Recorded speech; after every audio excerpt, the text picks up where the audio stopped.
Anyway, let's Dave Moe from Super 88. Hey, Dave, you there, bro? I am. Yeah, it works. And you're in Peoria right now in Illinois, right? Yes, I am. So thanks for being here, dude. Hi, Dave. I was happy to be here. Hey, Tracy. So glad to have you here tonight, man. This is awesome. Thanks for having me. Yeah, dude. So, you've been in Super 88 for a long time. What is the history of Super 88? I'm going to dive right in because we don't have a ton of time, and I want to get as much in as we can. We've been playing for 21 years consistently as a band. I mean, the band kind of came together because of me and the bass player Chris Anderson. Our band fell apart about the same time our drummer and singer's band kind of dissolved too, and we just kind of got together, and we've been a thing ever since. So have you had the same lineup for both decades? Almost. We've had the core 4 members that have been consistent through our entire run. We've had a couple different 5th members, and we've got we've got a new guy. I think is probably a keeper. So Chris and Brody and Jeff are your 3 main cats besides yourself, right? Yes. See, Jeff Hyde, Brody Mag, and Chris Anderson. Mm-hmm. Yeah, Chris is a cool cat. I haven't seen him in a long time. The other guys are cool too, but I haven't seen Chris in a long time. But he's the last person I remember having any interaction with from your band, and yeah, I like that guy, man. Right, everybody does. It's the Chris Anderson fan club. Find a person who doesn't like Chris Anderson. Right.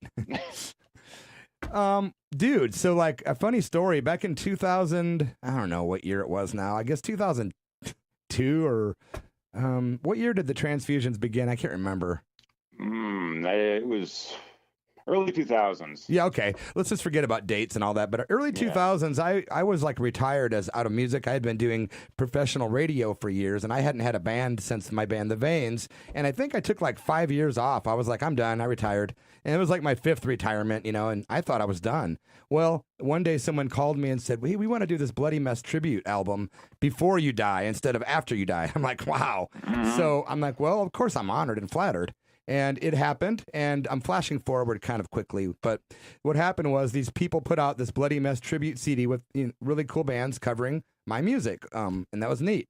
Well, the night that they released the album, the Black and Blue Records label flew in from Rhode Island to Peoria, and there was a show with a bunch of bands playing. It was super cool, very packed event, a lot of good vibes, and I ended up putting together a band to kind of play there that night called Bloody Mess and the Transfusions, and that same night you walked up to me and you handed me a piece of paper after the show, and it had your phone number on it, and you said, if you ever need a guitar player, give me a call. And that's kind of how our friendship started. Yeah. Dude, I knew that was fate that night.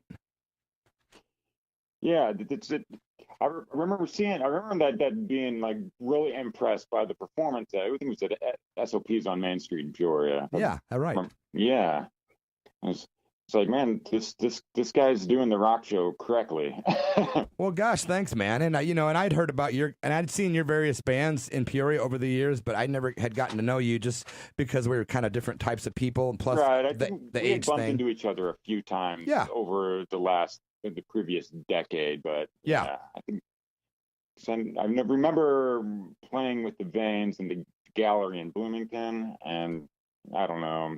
That's probably the only time that I've ever shared a bill with you. Yeah, I always thought people always talked good about you. Dave Moe this, Dave Moe that. As a writer, people respected you and still do, and as a guitarist as well. And so once you gave me your number, the guitar player we had, nothing against him, but he had to go for personal reasons. And then we called you, and it worked out. And I believe the Transfusions were around for about 5 years total. Yes. Yeah.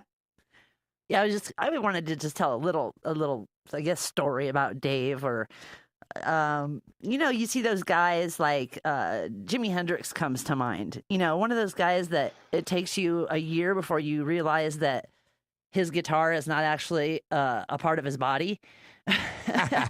And Dave is one of those guys. I remember, I don't know where the band was. It might have been somewhere in Texas. And Dave fell asleep in the hotel room. And I remember looking over at him, and he was literally sleeping with his guitar. And like he would wake up every couple of minutes because I'm sure it probably wasn't the best atmosphere for sleeping soundly. But he would open his eyes a little and then play a little bit of guitar and then doze back off to sleep. I remember that. And just always has his guitar in his hand at all times. I'm sure he's married now and all that stuff, so I'm sure Jenny probably doesn't allow the guitar in the bed, but he's one of those guitar players. Well, first of all, he was with Jenny then, but yeah, he is one of those guitar players. That's a great story. It's just a bit of a security blanket, I suppose. Yeah, it could be worse, man. It could be a lot worse. Oh, yeah. Could be a sitar and you'd have no other room in the bed at all. No, I'm just kidding. I've got one of those. I thought you did. Do you play sitar too? Yeah, that is a stringed instrument that I never fully figured out. Enough to say that, yeah, I play sitar. I have one, but it's overwhelming. We'll have to record some like kirtan music sometime down the road. So he plays sitar, folks. He's being humble. That's awesome. So, dude, we had a lot of really good times in the Transfusions. The band was really a really awesome live act. Billy the Kid on drums, Lincoln Log on bass. Rest in peace. He's not here anymore, but he was a good guy and a great bass player and a really fun showman, like really fun on stage. Mm-hmm. He always wore cool stuff on stage and would make people laugh, and he was just a badass. And then, of course, Dave, me and Dave wrote a lot of music together. I'm surprised that the band only did one album in 5 years. That's weird. Yes. I mean, you gave me like 30 different, 50, 60 songs, I think, that I still have in boxes. I don't know why we only did one record together, man. Well, I don't know. It's sometimes, it gets hard to, get 4 guys together or 5 guys together to, learn a record's worth of material, write a record's worth of material, get in the studio. But to our defense, in 2006, we did release, I think it's like a 12 or 13 song album called Bloody and the Transfusions. And I think it's a great record. Honestly, in my humble opinion, it's a great rock and roll record with a lot of fun stuff on it, man. Indeed. And what's interesting is when the band kind of started to dissolve, Lincoln wasn't around or didn't want to play on the last couple of tracks after that album came out. And we went into the studio, you and I and Billy, and we wrote a couple of tracks together called Whatever Dude and Real Cool Chick. And you played guitar and bass on those tracks. Yes. God, those are good songs, dude. I love those songs, and I wish they would have made it to the record, but they're the songs that a lot of people haven't heard, so I'm starting to try to push those on like YouTube and stuff.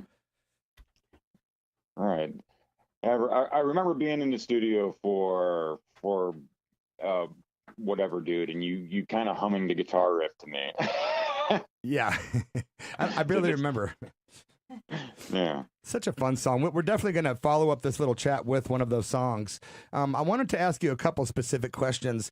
First of all, what is one of your more fond or better memories of the 5 years in the Transfusions, whether it be local shows in Illinois or on the road? What is one of your better memories of that band? In the forefront of my mind, when I think of the Transfusion, I really think of just being in that basement and working out songs and a bunch of good dudes laughing and the kind of a halo of cigarette and pot smoke. Just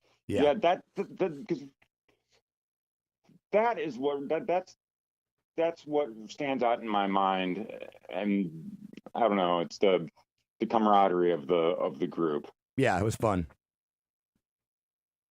Definitely. We played a lot of good shows, though. We did, and quite a few states. Mm-hmm. So the opposite question. Now, if you had to pull out like one of your worst memories, whether it's in the basement or live, does anything come to mind? Keep in mind, family radio. The stuff that sticks in my mind is being like, negative. It's just the shows that kind of went haywire in a way I didn't expect. Like the Tops and Tails show. Oh gosh, Creve Coeur, Illinois. Yeah, where all the cops showed up and there's Yeah, it's like I remember playing, and then a line of like 7 or 10 cops came through the door and stood in front of the stage, and then you ran off through the fire escape at the side of the building, and you kind of disappeared into the night. And I was for sure you were going to get arrested. Didn't see you again for the rest of the night. That at the time, I was like kind of upset about that. 15 years later, it's just kind of a funny story. Yeah. Yeah, it's funny how that happens. I have lots of stories like that too that were more like traumatizing or something, and then years later it's actually like the things I'm telling people and they're laughing. It's like, okay, it's not so bad, I guess. Right. It was like a bee sting, but it healed up and it stung at the time, but then later it was like, okay, I'll just stay away from that bee. No, I was kidding. Right. But anyway, that's cool, dude. I had to ask. I like to ask people that. We were talking to Ty Brown from the Bloody Mess and the Scabs days, and it's funny when I asked him his favorite memories of the Scabs. His favorite memories were the exact same as his worst memories. It was so great. Oh, that was funny. So what about Super 88? I know that April 19th, my current band, Divine Dirt, is coming to Illinois, and we're doing a little mini tour of the Midwest. And we're lucky and happy to be playing with Super 88 at the Peoria Pizza Works. Yeah, we're all pretty excited for that. Dude, I'm stoked. When do you guys play out often? We play usually once every few months, every 2 months or so. Nice. Just a healthy amount to keep yourselves going and keep the band active. Yeah, I mean, we practice every week, and I don't know, they're my closest friends, and I think we enjoy each other's company more than anything else. Nice, man. Well, it's great. You're still rocking. It keeps you young. We look forward to it. It's going to be the River Bottom Scum opening the show, a folk punk band. And then Nice. I believe Super 88. And then I believe the Sadistic Cowboys, who are going to let my band use their gear so we can go on after them with no gear change or anything, which will be fun and easy. But I think that place will be packed, dude. I hope so. Yeah, the feedback I'm getting, I've gotten so many emails and texts and not facts, but I'm like Facebook messages, and I'm like, I think we're going to have a lot of people there. Right on. Yeah, April 19th. So if you're in Central Illinois, which we do have a lot of listeners there, hey, mark your calendar, man, because Dave Moe's in town, son, and I'll be there. But yeah, dude, thank you for making the time to come on the show. Yeah, this was great. I'm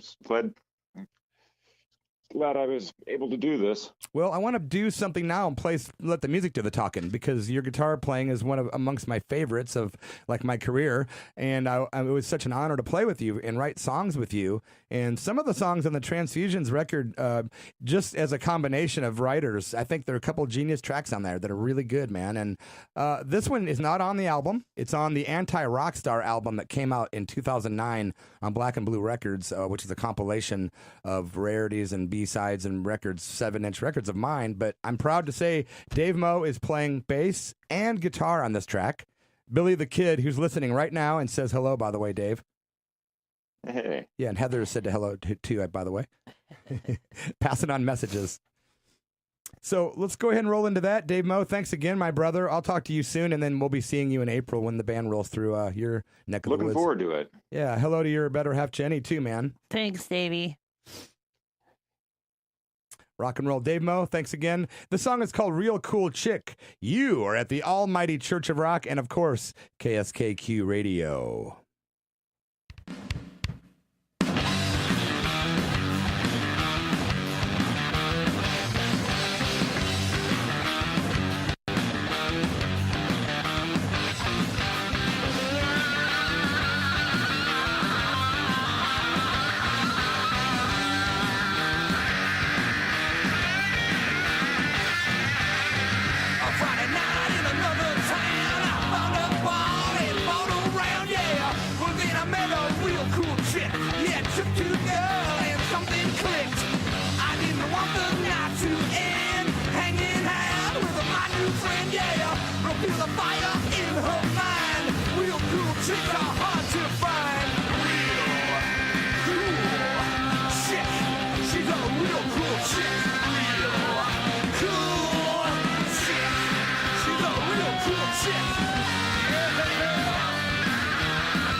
Table dancing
You're listening to the Church of Rock radio show.